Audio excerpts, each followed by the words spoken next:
Hey guys, welcome back to another episode of Brad's Car Corral.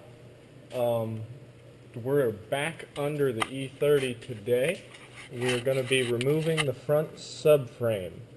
Why is there still plastic surrounding the car, you might ask? Well, that's because I need to pressure wash more stuff and I don't want to get it all over the shop. And also, it's disguising some secrets. Which I talked about in the last episode. Comment down below if you think you know what it is. But for subframe removal, Mighty Car Mods actually just did a nice video on engine removal. I'll link that down in the comments if you want to go watch it. But it's basically the same concept. Before you can remove the subframe, you have to remove the engine. You don't have to unless you have a engine support bracket that goes between the struts, but different story. It's easier to remove the engine. So I've already pulled off the sway bar mounting bolts that mount the sway bars to the control arms, and I've also removed the lollipop bushing bolts, which is just 2 bolts on each side. And next we're going to remove the tie rod ends from the steering rack because I want to drop the steering rack with the subframe. So currently my car's up on jack stands on the lift, which is slightly dangerous, but not too bad. And going to pull off the wheels and then pull the tie rod ends. So update. It took some beating, banging, lodging of a pickle fork, and the steering rack is now out as one cohesive unit. You might be wondering, why didn't you go ahead and take it apart? So, my GoPro actually died somehow when it was on full battery, so I had to stop recording. I had to do some stuff off camera, but that's needed to do that anyway. I actually made some mounts a little bit overkill. They're reinforcement plates for the engine, the engine mounting points. They're a little overkill because they're 3/16. Most of the time they only use 11 gauge for this, which is 1/8. So a little more won't hurt, but I just like to do overkill on some stuff even though it adds a little more weight. But a little more weight eventually adds up. But I think it's worth it.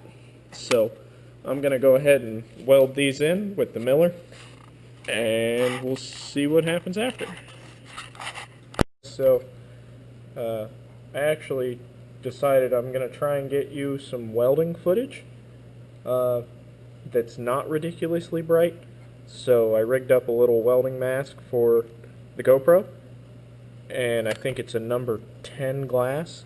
So I unfortunately don't have a screen output, so I don't know if it's in frame or what. It's just kind of a guess and a hope. So we're gonna see. Shields up.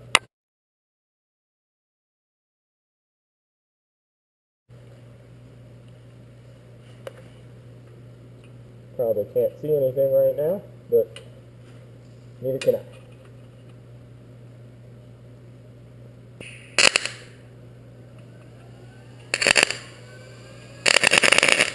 Okay.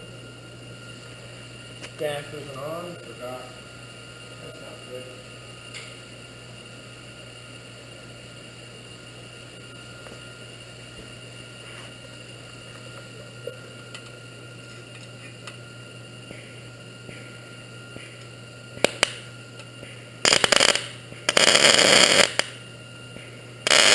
There we go. Nice bacon.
It's not the prettiest thing in the world, but it's welded.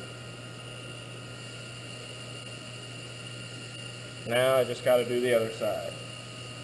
And probably, since I don't have a camera on me, I'm going to shut it off. It'll probably be better. I'll give you an update if it is. And of course, like I figured, it's a prettier looking weld.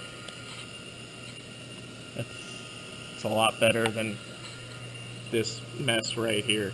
But it's in a weird place and you can't grind it out.